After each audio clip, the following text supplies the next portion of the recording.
The new season is upon us. We got a squad full of academy stars, and of course our legend, Super Frankie Lampard at the helm. Unfortunately, we went up to Old Trafford and lost 4-0, but let's get right into it. Here's Zola!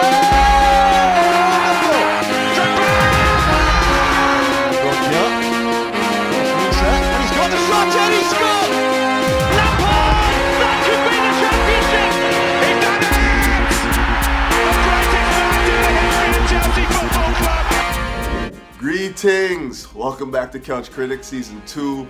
Dennis P. sat here on my couch musing Chelsea Football Club. Now before we get into that Man United review, can you please do me a big favor and hit that like button, that subscribe button, and that bell notification button to keep up with the latest and the newest? Okay, so Chelsea traveled up to Old Trafford yesterday and emerged 4-0 losers to the Red Devils. A scoreline that definitely flatters the home side, but also illustrates the amount of work that Chelsea have to do going forward. Now, one of the areas I like to focus on when analyzing the game is the press sequence, and I thought Chelsea were excellent the first 20 minutes of the game, pressing United and keeping them from playing out from the back. They did this very effectively, mainly because they set up a 4-2-4 with Barkley on the left, pressed up high, supported by Tammy and Mount, and then they also had Pedro on the right. So they basically set up the 4-2-4 with Jorginho and Kovacic in the middle, and then the back four as it is, which was Emerson, Azpilicueta, Zouma, and Christensen. But the player I want to highlight the most in this particular sequence is Mason Mount, who I thought did a fantastic job in the press sequences, keeping Pogba from getting on the ball, and when he did, harrowing him and making it very difficult for him to play out from the back. Now, obviously, Paul Pogba is the main man in the middle of the pitch for United. In the setup, he's the guy that sits deep and gets them playing forward, links the defense and the forwards, and gets them playing. And I thought he had an awful first half, mainly because of Mason Mount's pressing and relentlessness on the ball. I thought Mason did a great job of disrupting their passing sequences, and he was fantastic at just making sure that Pogba was kept off guard all throughout that first half.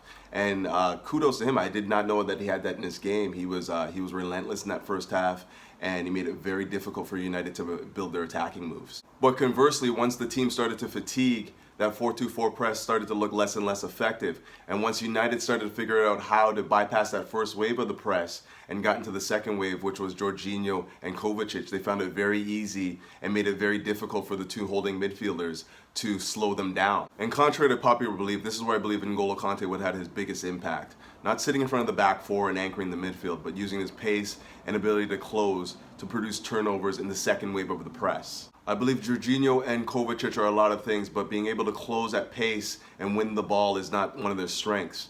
And in this area, I believe that N'Golo Kante would be indispensable in the side. It would have got us playing football again and just kept all the pressure on United and made it very difficult for them to build attacks. But the press is only one aspect of the game where I feel Chelsea have overexposed themselves needlessly. The other is when they're in the attacking third. When Chelsea are in the attacking third, the gaps of space between the midfield and the defenders are seismic and is leaving us very susceptible to counterattacks.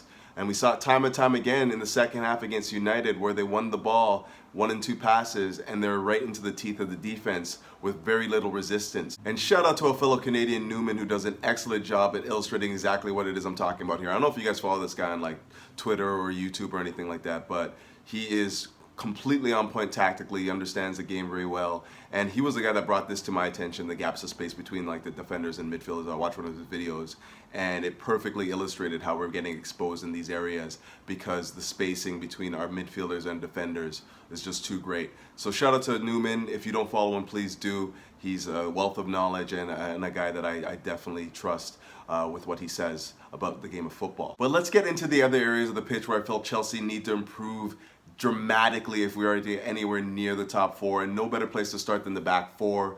And let's just get this out of the way right away. I'm not a hot take guy. I don't like flaming players. I understand that everyone makes mistakes, and I also, I've tried to be more objective about, our game plan and what our capabilities are than most. I'm not here to dig out players. I'm not here to throw anybody under the bus after one game. I understand it's just one game and, people make mistakes. And I'm going to start right in on Kurt Zouma. Zouma, I love as a defender. I think he's great in defensive four where you set up a low block, Jose-style defense basically, and you're just asking him to, be a disruptive presence in the middle of the pitch, a guy that can use his pace and power to great effect, and basically just marshal a back four when set up in a low block.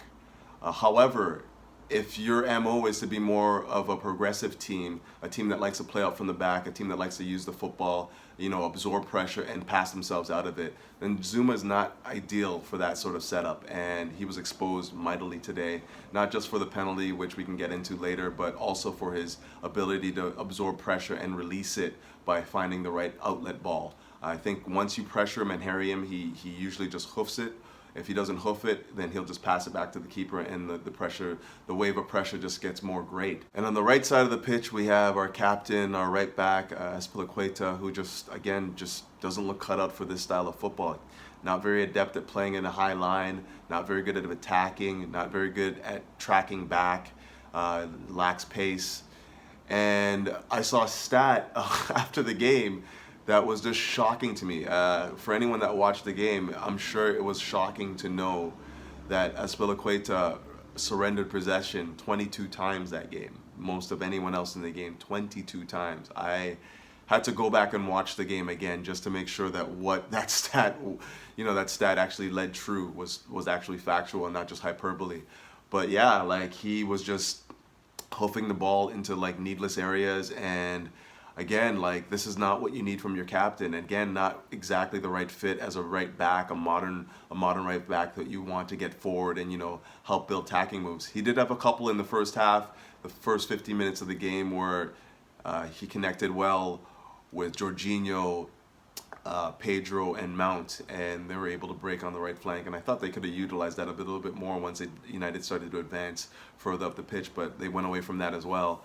And Aspi, I don't know, everyone's saying Reece James is the answer. I haven't seen him in the Premier League yet. I don't know.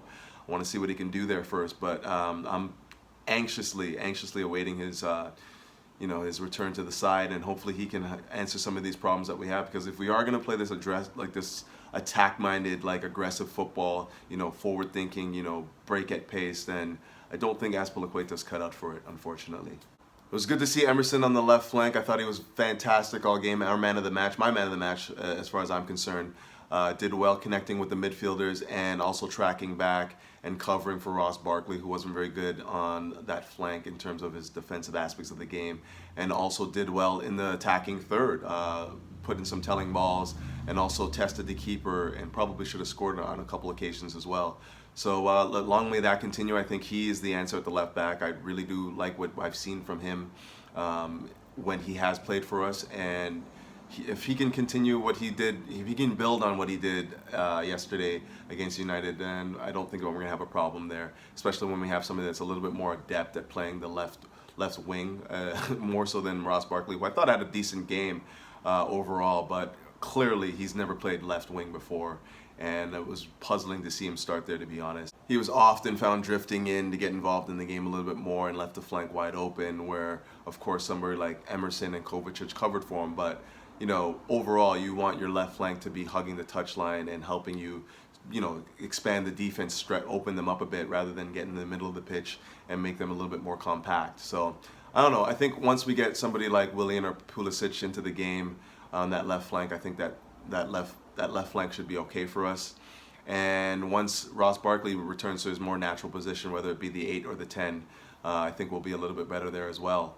Because as I said, I don't think that he had a bad game. He gave away the ball a few times in crucial areas, but outside of that, I really do feel like he's carried on and had a strong opening game. This brings me to the next topic of discussion, which is our shapes. Frank said out of 4-2-3-1, which I'm not quite sure is the strength of this team right now. If you ask me, the strongest area we have on the pitch right now is central midfield, especially once Kante and Ruben Loftus-Cheek come back to full fitness. And I feel as though we need to utilize that more so than exalting the 10. Which is Mason Mount and Ross Barkley, who can also play in the 8 position as well. So we have all sorts of options that we can use in midfield 3. And conversely, I actually think that a midfield 3 would make us a little bit more solid in the middle when guys like Kovacic and Jorginho fatigue and need the extra legs in there just to help compensate for their lack of pace. I thought that we could have utilized that in the second half of this match, and we didn't. But let's be real, it's going to be very difficult to draw any hardline conclusions after one game, especially in a game where we didn't have a full squad. So I'm not going to harp too heavily on some of the things that we did wrong. Just going to look at it from a game-to-game basis and see where we can improve once we get the players back in that we need. The Kantes, Ruben Loftus-Cheeks and whatnot, the Williams, who can definitely come on and change the game. And, go from there. But I think I'm going to wrap it up there. Chelsea lose 4-0 up at Old Trafford, first game under Frank Lampard. Positive bright spots. We saw Mason Mount look very good, stitching together a few attacking moves and looking very threatening going forward. We saw Tammy Abraham make his debut for Chelsea in the number 9 role and threaten goal a couple times. We're gonna have some growing pains. We're not going to see the full strength Chelsea side. I think this is just basically a holding pattern all year, where we start to internally grow the team, internally improve the players, and get them up to speed with the Premier League. And then come the summer next year, hopefully we can bring in the necessary pieces that we need to, basically fill out the squad and make ourselves a little bit more formidable going forward, and obviously in the back as well. But yeah, as I said, I'm going to wrap it up there. Frank, you got a lot of work to do, brother. I don't envy you, but I'm loving the fact that you're at the club again, and long may it continue. If you're in the Toronto area, please join us at Batch. We always congregate there at 75 Victoria Street, and it's always a good time. We had a big group out there yesterday, and of course we're looking to have more of you come out and join us there and cheer on the Blues. But until then, keep the blue flag flying high and up the Chelsea. Peace!